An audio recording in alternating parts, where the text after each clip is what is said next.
कर्णा रोडवर असलेल्या शिवशंभू चौकातील श्री गुरुदेव दत्त बेकरी किराणा गोडाऊनचा पत्रा उचकटून चोरट्यांनी चोरी केली। गोडाऊनमध्ये ठेवलेला डेअरी मिल्क, कॅडबरी बॉक्स, अगरबत्ती आणि रोख 30,000 असा एकूण 35,000चा मुद्देमाल चोरट्यांनी लंपास केला। सदर चोरीची घटना ही शुक्रवार दिनांक 13 मार्च रोजी पहाटेच्या सुमारास झाली। या प्रकरणी सदानंद दत्तात्रय जगदाळे वय वर्ष 61 राहणार पद्माळी यांनी सांगली शहर पोलिसात फिर्याद दिली आहे। आणि याबाबत अधिक माहिती अशी की फिर्यादी सदानंद जगदाळे यांचे श्री गुरुदेव दत्त बेकरी नावाने दुकान आहे। या दुकानाचे गोडाऊन कर्णा रोडवरील शिवशंभू चौक येथे आहे।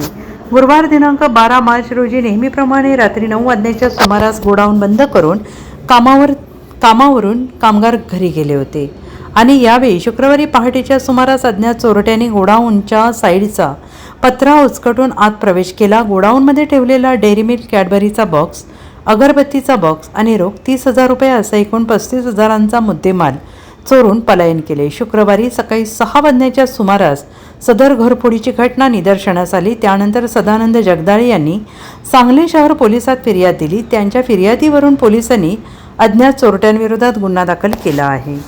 Bureau report SVN Marathi, Sangli.